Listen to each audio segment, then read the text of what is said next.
우리에게 주시는 하나님 말씀은 예레미야애가 3장입니다. 예레미야애가 3장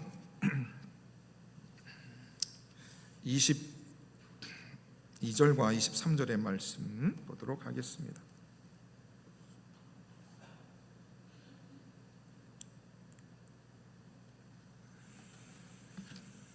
예레미야애가 3장 22절과 23절에 있는 말씀 같이 한 목소리로 같이 읽도록 하겠습니다. 여호와의 인자와 긍휼이 무궁하심으로 우리가 진멸되지 아니함이니이다. 이것들이 아침마다 새로우니 주의 성실하심이 크시도소이다. 아멘. 작년에 우리 구약성경 예레미야 애간을 뛰어넘었습니다. 그리고 요 본문과 비슷하게 해서 작년에 주일 설교를 한번 한 적이 있습니다. 네, 다시 이제 구약성경 또 책권으로 정리를 하다 보니까 오늘 예레미야가 말씀을 다시 한번 전하도록 하겠습니다. 예레미야가는 말 그대로 성경의 제목처럼 예레미야가 부른 슬픈 노래입니다. 애가입니다. 그러니까 이 예레미야가는 참 대놓고 예레미야의 슬픔을 우리에게 말해주고 있습니다. 예레미야가 왜 슬플까? 우리 예수 믿고 살아가는 우리의 삶도 보면 여러분 예수 믿지 않든 예수 믿든 눈물 마를 일은 없습니다. 여성들이 울지요. 그런데 참 철인과 같은 우리 장로님들, 우리 집사님들, 우리 남성들도 아내가 보지 않는 자리에서, 자식들이 보지 않는 자리에서 남성들도 눈물을 훔칠 때가 있습니다. 우리의 인생에 이 눈물 마를 일이 없는 게 사실입니다. 그런데 여러분, 우리 예수님께서 눈물 마를 일 없는 우리들을 향해서 가만히 보십시오. 찬송가 91장 보시면 슬픈 마음 있는 사람 예수 이름 믿으면 영원토록 변함없는 기쁨을 얻는다라는 가사가 있죠. 자, 찬송가 96장에 보시면 예수님은 누구신가입니다. 예수님은 누구신가? 우는 자의 위로와 이렇게 되어 있습니다.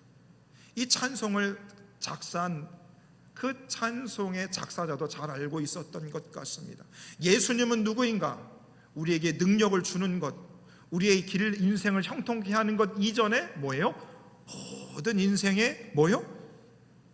눈물 흘리는 것을 아시고 위로를 해주시는 분이구나, 눈물을 닦아주시는 분이시는구나 라는 것을 표현하고 있습니다.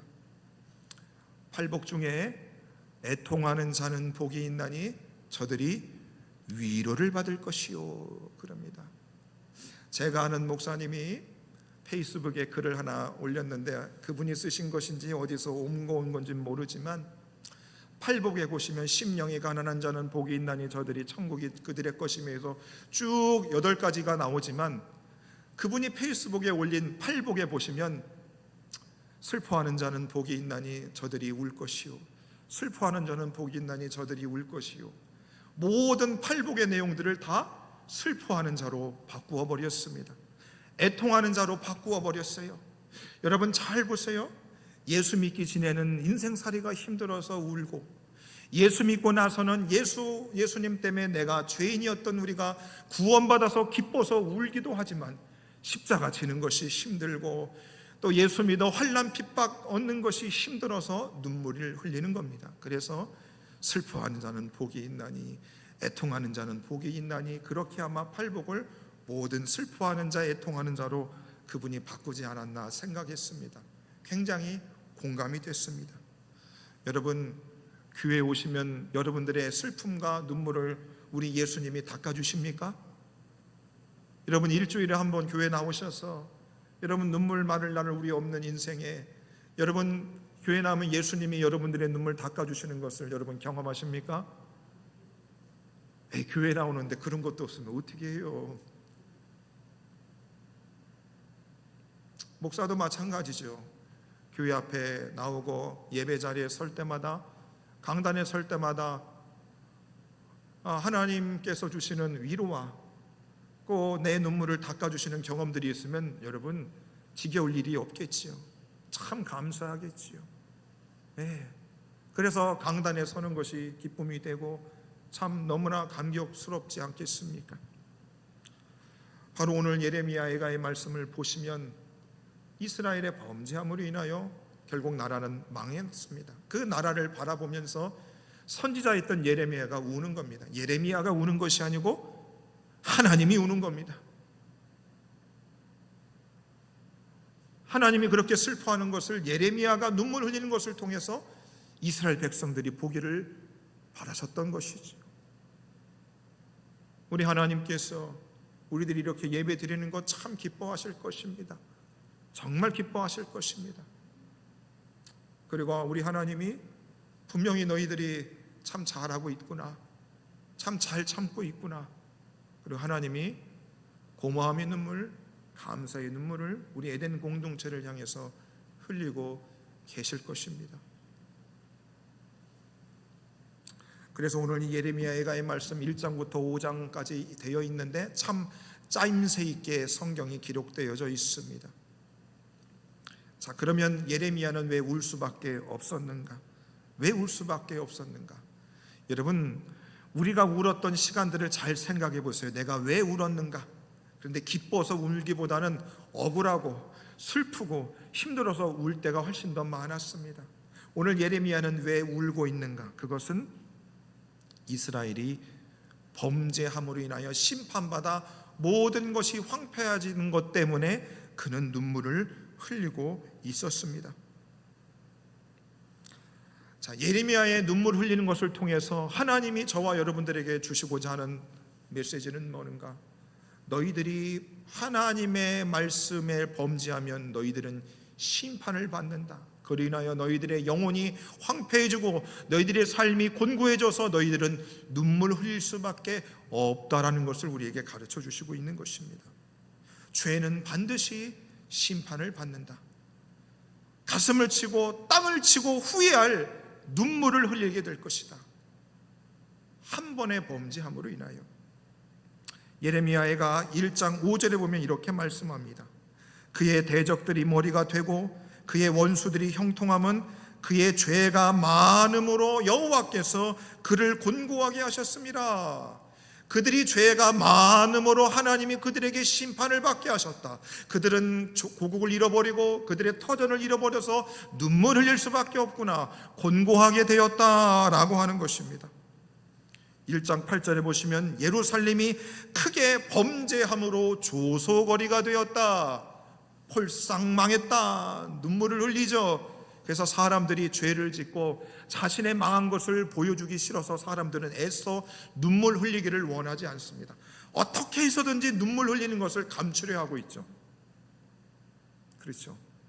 싸울 때 울면 지는 거잖아요. 그래서 사람들이 슬픈 표정을 짓지 않으려고 합니다. 눈물 흘리는 모습을 상대에게 보이려고 하지 않습니다. 왜요? 경쟁하는 시대지요. 그런데 어떻게 남 앞에서 눈물을 흘립니까? 자존심 상하게.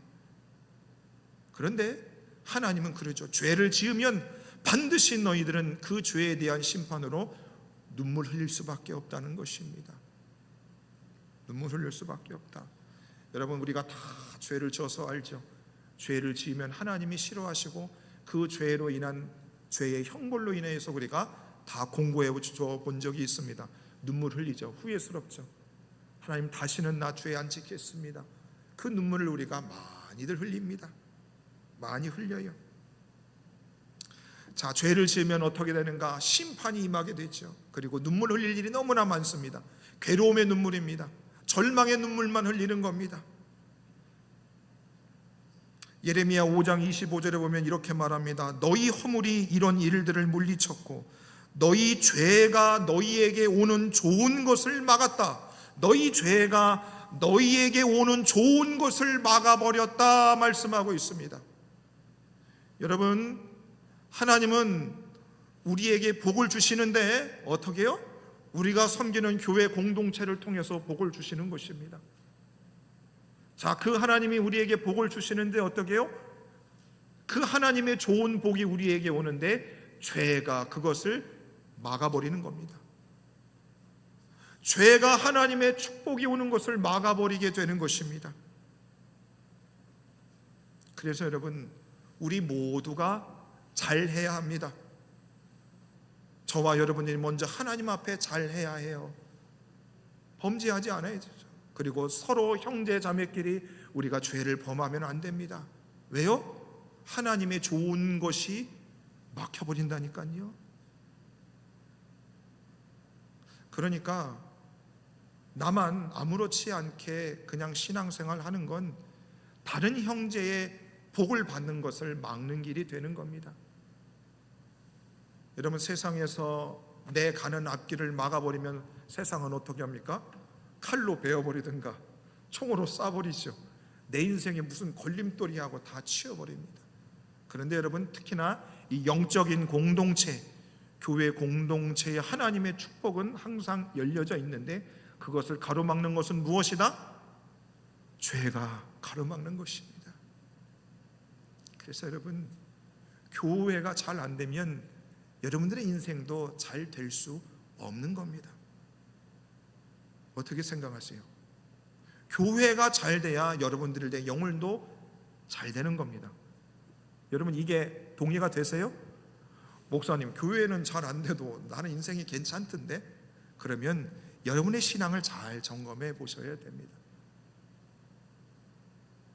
그래서 교회가 하나님이 좋은 것을 우리에게 주시고 계신데, 죄가 그것을 막는, 그것을 가로막아 버리는 겁니다. 예레미야가 3장 39절에 보면 이런 말씀이 있습니다. 살아있는 사람은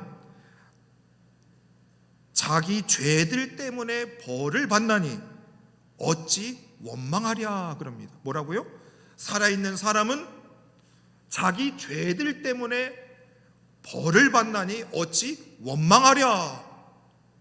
여러분, 귀가 번쩍이지 않으십니까? 우리 복을 받고 싶잖아요. 복 받기 싫으세요? 저 복 많이 받고 싶습니다. 진짜 하나님의 복을 많이 받고 싶어요. 어떤 한 사람이 너 인생을 축복하겠다고 해서 그 인생이 나한테 복을 주는 게 아니고 하나님의 복을 많이 받고 싶습니다. 그러면 제가 저만 복을 받고 싶겠습니까? 우리 에덴의 온 성도들도 하나님이 주시는 복이 넘치기를 바라고 있어요.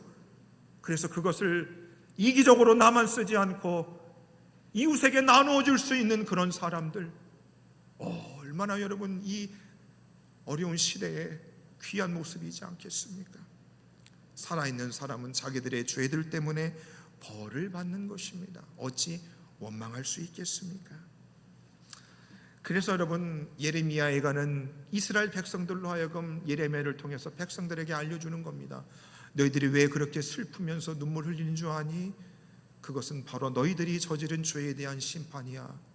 죄가 하나님의 축복을 가로막을 수밖에 없어서 그것을 그들에게 말해주고 있는 것입니다. 여러분, 우리들은 얼만큼 살 만큼 살았잖아요. 저도 저보다 제 자녀들이 더 잘 됐으면 좋겠습니다. 우리들의 자녀들이 잘 되기를 위해서 우리가 그들이 축복받는데 우리가 죄를 저지름으로 그 자녀들이 축복받는 것을 막아서는 안 되는 것입니다. 유산 1억, 5억, 10억 유산을 남겨준들, 그들에게 하나님의 축복을 내가 막아버린다면 여러분, 무슨 돈이 필요하겠습니까? 하나님께서 바로 그 죄로 인하여서 그 눈물을 흘릴 수밖에 없는 그들을 향해서 하나님은 어떻게 하십니까? 그들을 멸망시키지는 않으시지요. 오늘 읽었던 본문의 말씀, 여호와의 인자와 긍휼이 무궁하심으로, 지금 심판을 받아 모든 백성들이 피눈물을 흘리며 주저앉아 있지만 예레미야를 통하여서 하나님이 여호와의 인자와 긍휼이 무궁하신다. 하나님의 긍휼하심, 하나님이 우리를 불쌍히 여기시는 그 시선을, 그것이 무궁하다. 끊임없이 하나님은 우리를 불쌍히 여기시는 것을 예레미야가 이스라엘 백성들한테 말하고 있습니다. 뭐냐면 피눈물을 흘리고 있는 그 어려운 속에서도 하나님이 나를 불쌍히 여기시다는 마음이 내 속에서 솟아나기 시작하는 것입니다. 솟아나는 거지요. 솟아나는 겁니다. 여러분, 참 절망스럽습니다. 그러나 하나님의 긍휼하심과 그 인자하심이 영원한 것이 우리 마음속에서 샘솟으면 어땠습니까? 아하, 먹구름이 가득한 하늘 속에서도 한 줄기 빛이 우리에게 비춰지는 것입니다. 비춰지는 것이에요.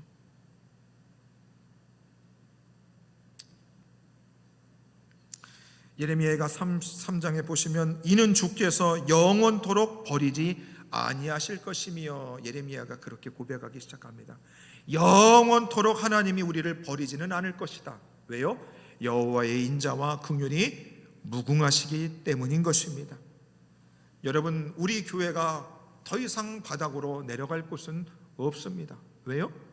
하나님의 여호와의 인자하심과 긍휼하심이 무궁하시기 때문인 줄로 믿으시기를 바랍니다. 어떠세요, 여러분? 기도하시면 계속 피눈물만 흘립니까? 아니면 그래도 주님이 우리를 불쌍히 여기시는구나 라고 하는 마음이 드십니까? 마음이 들죠. 마음이 들죠. 자, 그러면서 이제 무슨 마음이 생기는가? 아하, 하나님께로 돌아가야 되는구나. 이 마음을 우리가 갖기 시작하는 겁니다. 이 마음이 머리로 알고 마음이 아는 겁니다. 그래서 몸이 돌리기 시작하는 거죠. 여호와께로 돌아가자 그러는 겁니다. 3장 40절에 보면 이렇게 말합니다. 우리가 스스로 우리들의 행위를 조사하고 여호와께로 돌아가자, 여호와께로 돌아가자. 우리의 마음과 손을 아울러 하늘에 계신 하나님께 들자 되는 겁니다. 자, 사람들이 자살하는 것은 어떻게 자살을 하는가? 망했어요. 절망스러워요. 돌파구가 없습니다. 그것이 계속 지속되면 목숨을 끊는 겁니다. 우리 예수 믿고 살아가는 우리들 보십시오. 이런 목사님들이 타락하고 교회가 짜게지고 소송이 일어나며 이 조국 교회를 보면서 여러분 너무 우리들 속에 어려움이 있어요. 그런데 어땠습니까? 그 피눈물을 흘리는 그 순간 속에서도 하나님의 인자하심과 긍휼하심이 내 마음속에서 생각나는 겁니다. 아, 하나님이 완전히 멸망시키지는 않겠구나, 살리시겠구나 라고 하는 마음이 생겨납니다. 그러면 어떻게 해요? 우리 속에 여호와께로 돌아가자라고 하는 마음들이 생겨나기 시작하는 겁니다. 생겨나기 시작하는 거예요. 여러분들이 우리가 기도를 해야 되겠구나 라고 하는 마음이 샘솟듯 하지 않습니까? 내가 교회를 잠깐이라도 나와서 머리를 조아려서 기도를 해야만 하는구나, 내 본분을 잊었구나, 내 본분으로 돌아가야 되겠구나 라고 하는 마음이 생겨나기 시작하는 겁니다. 여러분, 성도의 모습이 원래 어떤 모습일까요? 성도의 모습이 어떤 모습일까요? 요즘은 하도 어려운 교회들이 많으니까 성도님들이 싸나워졌어요. 목사님들도 많이 싸나워집니다. 예수님 닮은 목사님들은 없고 세상 경영을 잘하는 목사님들이 더 많아지는 것 같고, 성도들은 어때요? 목사님이 설교하는 말씀을 하나님 말씀으로 받고 그 말씀을 그대로 지키려고 노력했던 성도들의 모습은 없고, 목사님이 어떻게 말을 하는지 털을 잡아서라도 이런 시대가 지금 되었다 이 말입니다. 찬송가 336장을 보시면 이런 찬송의 가사가 있죠. 환난과 핍박 중에도 성도는 신앙을 지켰네. 이 신앙을 생각할 때에 기쁨이 충만하더라. 옥중에 매인 성도나 양심은 자유를 얻었네.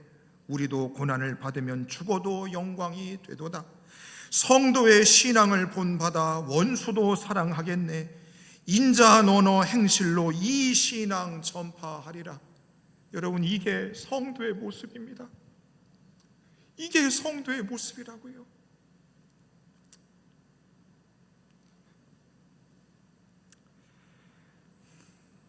속상하지요. 성도의 신앙을 본받아서 원수도 사랑하는 것이 성도의 모습이고, 인자한 언어와 행실로 이 신앙을 전파하는 사람이 성도인 것입니다.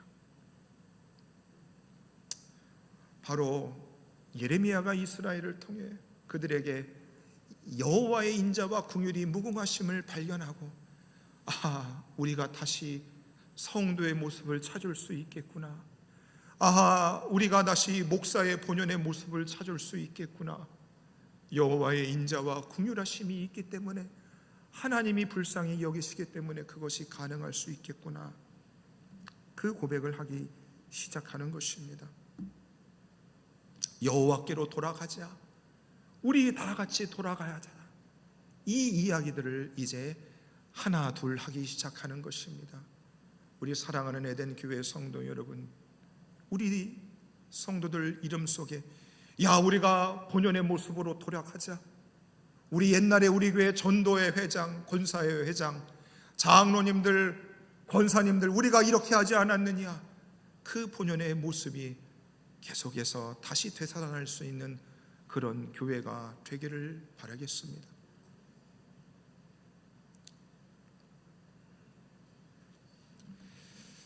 하나님께로부터 돌아가면 그때부터 회복은 시작이 되는 것입니다. 그래서 그럼 여러분, 여호와께로 돌아가야 되는 것을 우리가 다 알고 있습니다. 근데 여호와께로 돌아가는 것이 어렵습니다. 그래서 어떻게 돌아갈 수 있는가? 40절 말씀 다시 보시면 이렇게 말하죠. 우리가 스스로 우리들의 행위들을 조사하고, 뭐라고요? 우리가 스스로 우리들의 행위들을 조사하고 여호와께로 돌아가자. 여러분, 여호와께로 돌아가는 것은 그냥 말로 한다고 돌아갈 수 있는 것이 아니고, 스스로 우리들의 행위들을 어떻게 한다? 조사하는 것입니다. 최소한 우리가 코로나를 겪으면서 대한민국 나라가 바뀌었고, 세상이 바뀌었고, 교회도 바뀌었습니다. 더군다나 우리는 어려움을 겪은 교회입니다. 그러니 그 시간들의 모습 속에서 여러분 어떻게 해요? 스스로 여러분들의 행위들을 스스로 어떻게 해요? 조사해 보셔야 되는 겁니다. 그래야 어떻게 해요? 여호와께로 돌아갈 수 있습니다. 여러분들이 여호와께로 돌아가지 아니하면, 성도의 본연의 모습이 드러나지 않으면 여러분들의 자녀들은 결코 교회로 돌아올 수 없을 것입니다. 엄마같이 예수 믿어가지고 우리가 말 안 해도 다 압니다. 내 아들과 딸이 내가 어떻게 주님을 섬기는지를 알아요. 여러분, 제가 여러분 앞에 떳떳이 설 수 있는 이유가 뭔 줄 아십니까?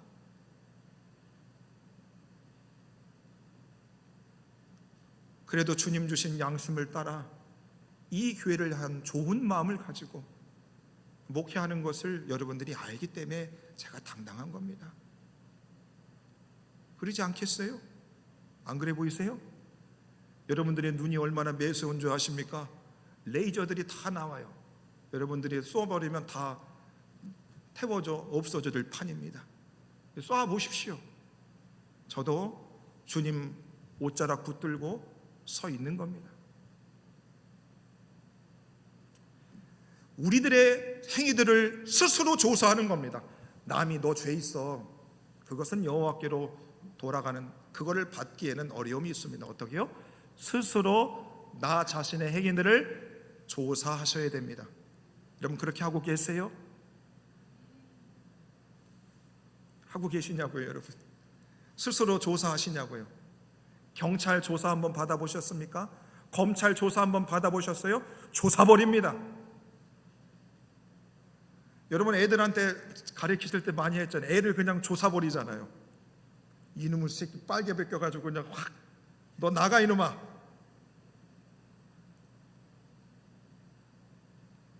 그렇게 한다고 사람이 바뀔까요? 안 바뀝니다. 그런다고 주님께로 돌아올 수 있을 것 같습니까? 안 됩니다. 목사 헤레비가 와도 안 됩니다. 결국 여러분들이 성도의 본연의 모습으로 돌아올 수 있는 비결은 스스로 여러분들이 해왔던 행위들을 조사하셔야 됩니다. 목사님 나 치매가 왔어. 옛날 생각이 하나도 안 나. 잘한 것만 생각나고 못한 것은 하나도 기억이 안 나. 이거 어떻게 합니까 이거? 우리 성도님들 그러실 거예요? 목사님 난 못한 건 생각이 하나도 안 나. 그러라고 기도의 자리로 나와야 된 것입니다. 그래야 말씀이 거울에 대해서 내가 어떻게 살아왔는지에 대해서 우리의 스스로의 행위들을 조사할 수 있는 것입니다.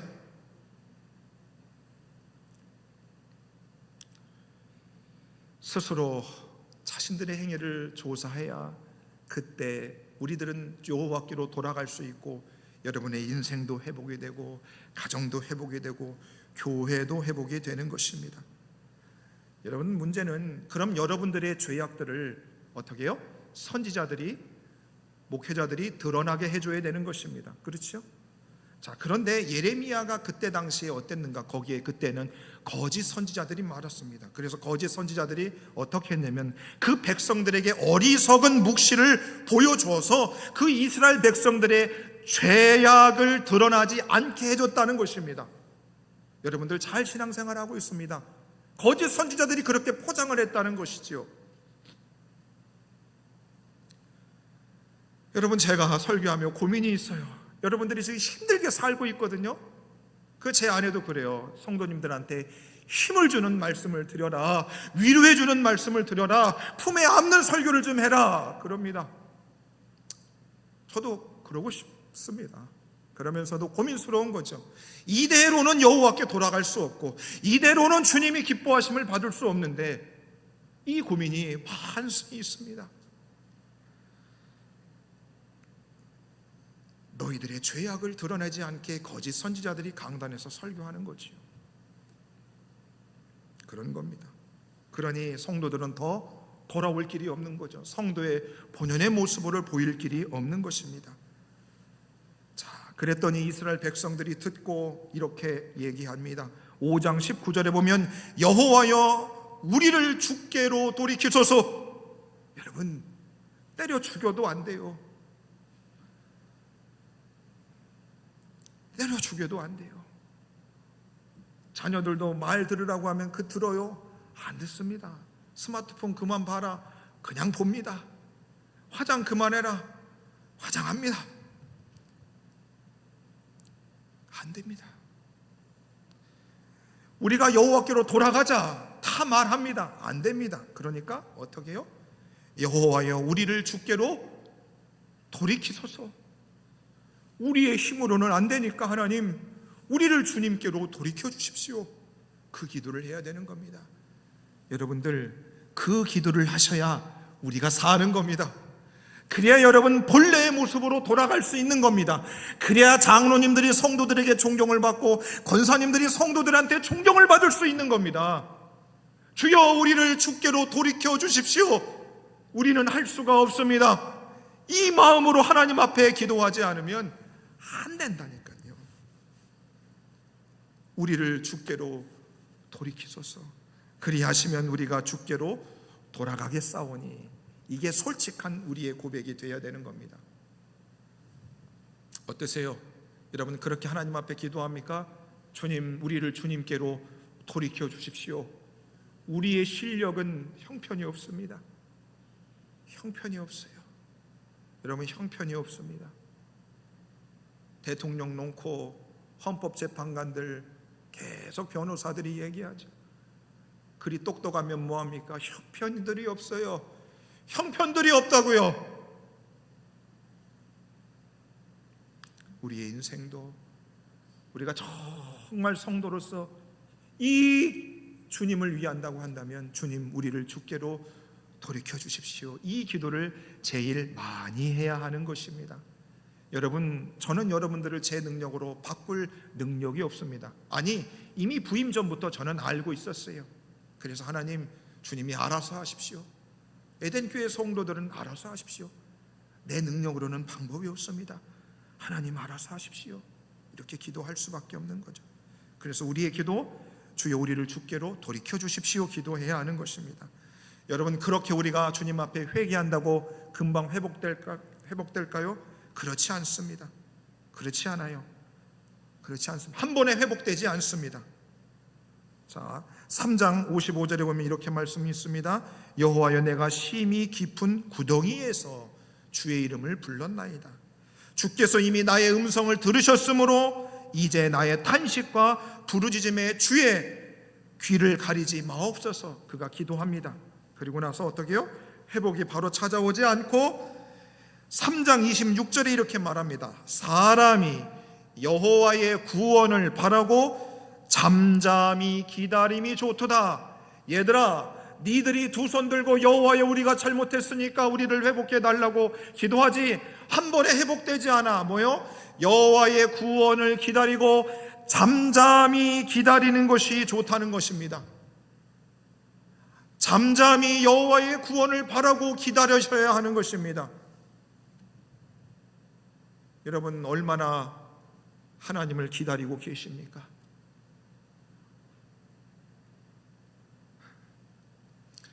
엄목사가 슈퍼맨이 아닙니다. 한 방에 바뀌지가 않아요. 하나님이 우리를 회복시킬 것을 말씀하셨는데 어떻습니까? 잠잠히 기다려야 하는 것입니다. 잠잠히 기다려야 하는 것입니다.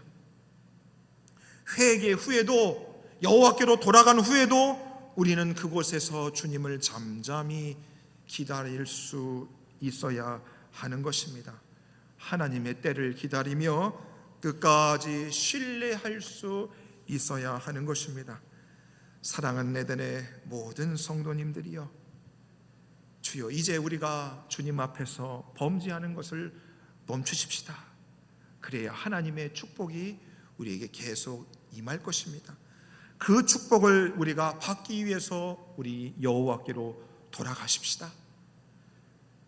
자기들의 행위들을 스스로 하나님 앞에서 점검할 수 있는 여러분들 되기를 바라겠습니다.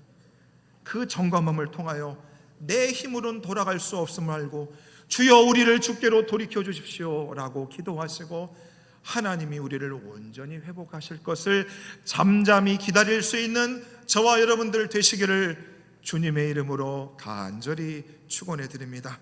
함께 말씀을 놓고 우리 합심해서 기도하겠습니다.